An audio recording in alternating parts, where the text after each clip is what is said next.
standing here at this beautiful tiny truck and this beautiful full-size truck. And we have a special rig review with Matt Dexter, who is a RC painter extraordinaire. By the way, I just wanted to add that in there. I consider myself amateur, but yeah, working on it. Yeah. So Matt's been famous to me for his Jurassic Park truck, which is a Jeep put on an Ascender, which I think is the first time I actually saw a Jeep put on an Ascender. And it's like full theme and everything, so that's pretty cool. That's something I've always liked with the artist side of me. Like, I like themes. Yeah. So, some sort of goal at trying to go with, direction, whatnot. This one obviously is a replica build. Exactly. Which was really inspired by me looking up to see who has done such a thing, and I came across the Cross Canyon chassis from GCM, obviously. Then after meeting with you in January and seeing them firsthand and just where to go with it and learning about RC Crawler and Scale Builder Guild, I've only been messing with the scalers since I think it's just over a year now. But got into it, all growing up, scale models, Legos, everything. Yeah. 2 years ago, I built a scale scratch built Lego RC Peterbilt replica of my work truck. Awesome. And that made my girlfriend think I'm crazy because it worked and fits the scale, 16th scale. So, cool. But once I learned about these and all the parts and everything, I just had to do it. And finally started collecting the parts and everything, ordered the chassis shortly after you went back home in January after we met up. And this is where it's at today. It's a runner. There's a few things more I'd like to do to it, but she's definitely come a long way and it's starting to get a lot of attention. This is something I have to point out here.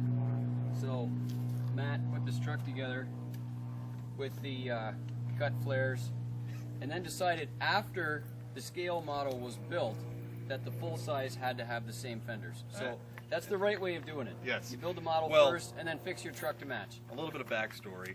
I bought the Axial JK Ready to Run Unlimited Rubicon 2012 edition. 2 weeks later I bought this. Yeah. I had that RC before I had the 1.1.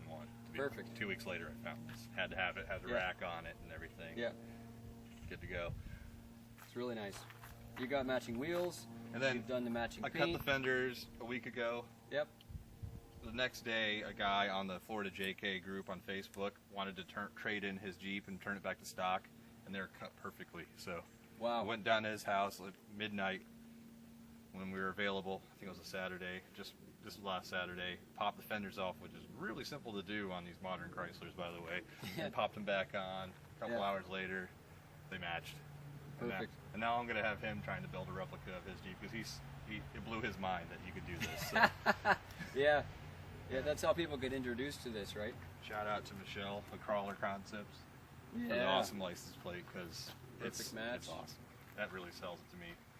Yeah, they do really nice work. Roof rack, is something that's not readily available. I had Kevin Lutz of White Trash Fabrication mount that up for me. I gave him a beater body that I kind of messed up with trying to paint the first time, and he welded up, fits perfect. I know it was a stressful thing for him to match because for some reason people think I really, really care about details because I do, but I also have a degree of forgiveness for everything. If you look really closely, painting the trim, I'm never doing a hard body again. I say that, I'll probably have 5 more. It's just awful. I did have a huge line of overspray of the body liner, and 10,000 grit took care of that, worked my way up there. It's pretty well polished now. It looks really good. Yeah, you can see yourself in the door.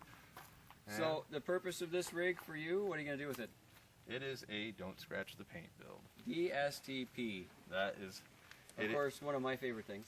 Since it's a replica build, it's going to be driven just like the 1.1. It's mall rated. It'll be driving over curbs and breaking down regularly. Good. So it's scale fashion for sure. Awesome.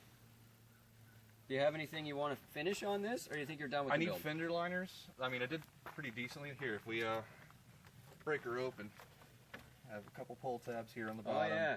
Let's show that off. I went crazy with angle brackets with aluminum and pop it up.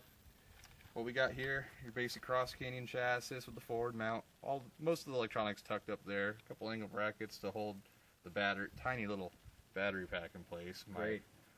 My Hey OK lighting controller just kind of dangling free, floating in the air with the antenna tied to it. So everything's still well accessible. The interior hasn't been hacked. And I just bought a little scale radiator last night. It's in here. That's going to fit perfectly up front. I think it's right in the side. This is a nice thing about these New Bright bodies. They have the grill cut out already, so you don't have to beat yourself to try to get that done. Just opening this now. If I had a knife, it'd be a lot simpler. You got teeth? Nice. Look at this. Oh, that's Fresh gonna look out. great. Freshly broken in. Put some dirt on it. That'll tuck in there just fine. Oh, wow. And it's got fans built into the back of it. You'll see through wow. there. That's really going to set it off. I'll figure that out later. Nice. There's stuff I'm going to do to it. Think you're gonna put a winch up front too?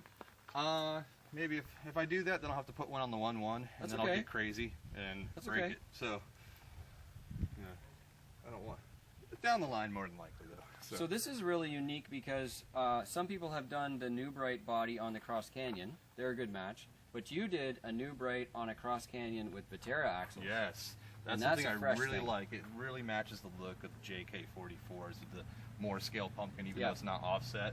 And I did mount a panhard bar because the Ascender axle knuckles have the bracket built into it. So I just Yep. need a little angle iron here. The real JK has the 4-link with panhard up front, 5-link as they call it. Yep. So, and the length of the links, the skid comes back to just under, like where the driver's seat is, or just behind it, which is pretty true to the real one. The longer arms in the front than Yeah. the rear. So, I need to get little taillight protectors for the real 1-1 now too. I think so. That's always been on my lookout, but I don't like paying $50 for an ornament. So, it is what it is. Yeah. Well, that's great. And if it's DSTP, then I guess we should see it in some DSTP video pretty soon. Oh yeah. That'll be great. Well, thanks for sharing off your fancy truck. And I'm Thanks so for the glad. inspiration. I'm glad you took the time to do an authentic reproduction. That matters a lot to us. I even have seatbelts in there. I don't know if we can get that in the shot. Oh, really? We took pictures of that, but my driver is one of those fancy skateboarders. I used to skateboard once upon a time, but the two-tone saddle over, or black over saddle Yeah. interior I painted up, even though I know the difference in an 07 interior to my 2011, but Yeah. painting it set it off decently. Really nice. Fantastic build, and we'll get to see it in some video pretty shortly. Yep. Because we have done DSTP with this truck already on film, so we're going to see it. Thanks for sharing. See you later.